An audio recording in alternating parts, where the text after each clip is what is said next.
एक जंगल में टूनी चिड़िया रहा करती थी। टूनी के दो बच्चे भी थे।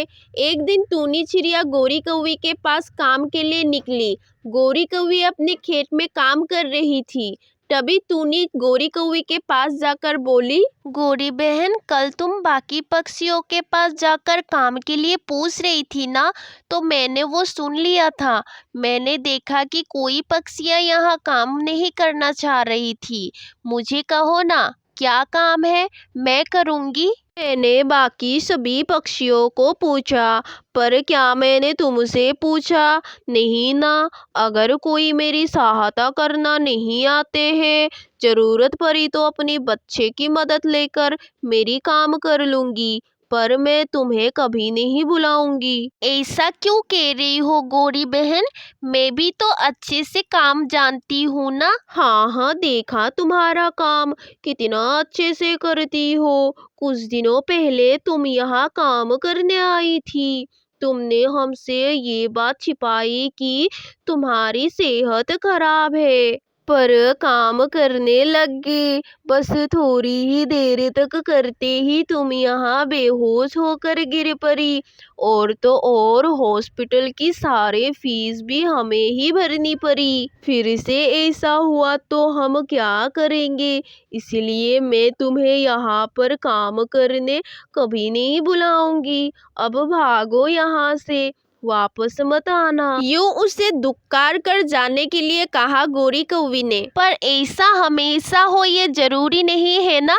एक बार मुझे काम करने के लिए दो गोरी बहन, घर पर अनाज नहीं है, बच्चे भूख से तिलमिला रही है। तुम्हारी ऐसी बातों में आकर मेरी नुकसान होगी। नहीं नहीं, मैं अपना नुकसान नहीं करना चाहती। तुम यहाँ से चली जाओ, जाओ यहाँ से। यूं उसे जोर जोर से चिल्लाने लगी। टूनी बड़ी दुखी होकर वहां से निकली और उसने मन ही मन सोचा, मेरे पास अपनी खुद की थोड़ी सी जमीन होती तो मुझे औरों के पास जाकर हाथ जोड़कर काम नहीं मांगनी पड़ती।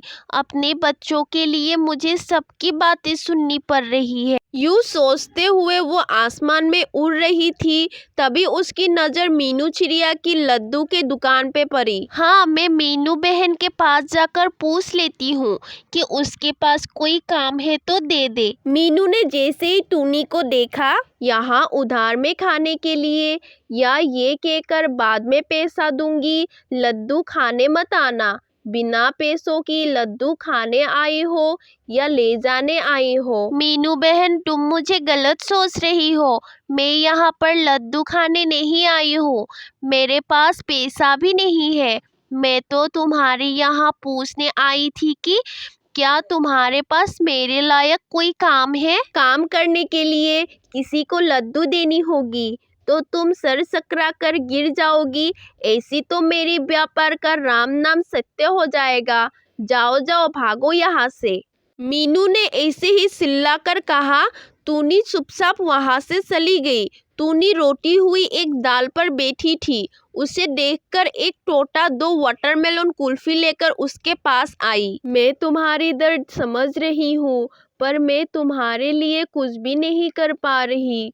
कम से कम ये कुल्फी खिलाकर मैं तुम्हारी पेट ठंडा कर सकती हूँ। तोता ने जैसे ही ये कहा, पहले से ही भूख प्यास से तड़प रही टूनी तुरंत उसके हाथ से कुल्फी लेकर उसे झटपट खाने लगी।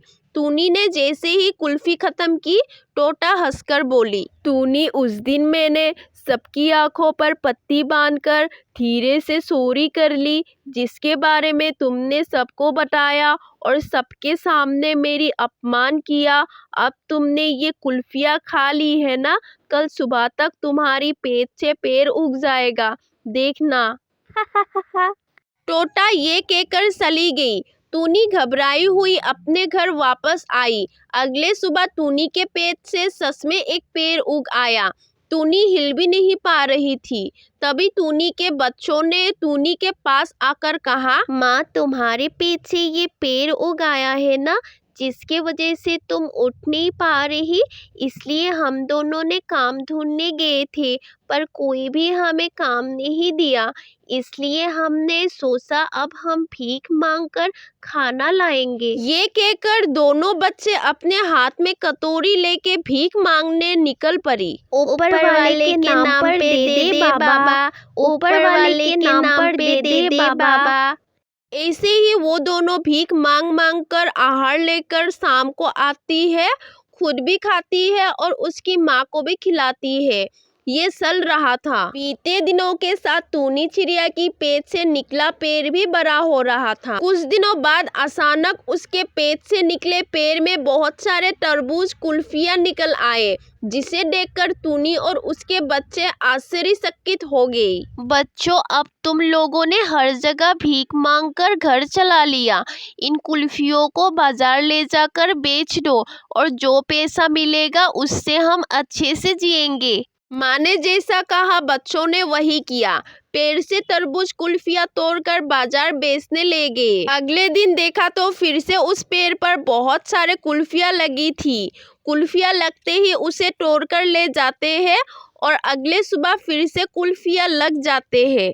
एक दिन टूनी के बच्चों ने सारे पेड़ों के कुल्फियां बाजार में बेचने ले गए। तब पेड़ ने आवाज लगाया, इसका बहुत बहुत धन्यवाद। मैं तुम्हें आज के बाद और भी ज्यादा कुल्फियाँ दूंगी। उन कुल्फियों को बेच के तुम्हें जब लगेगी अब पैसा काफी है, तब मुझे बता देना।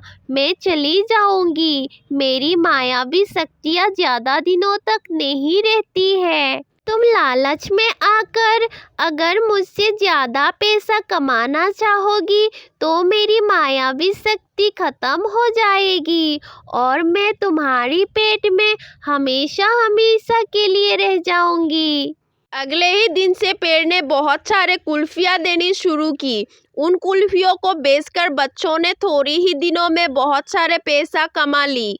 ऐसे ही उनके ज़रूरत के लिए जितना पैसा चाहिए था उतना जमा होने के बाद टूनी ने उस पेड़ को गायब होने के लिए कहा। फिर जादुई पेड़ गायब हो गई। टूनी के परिवार दुखों से उभरकर खुशियों की ओर बढ़ा।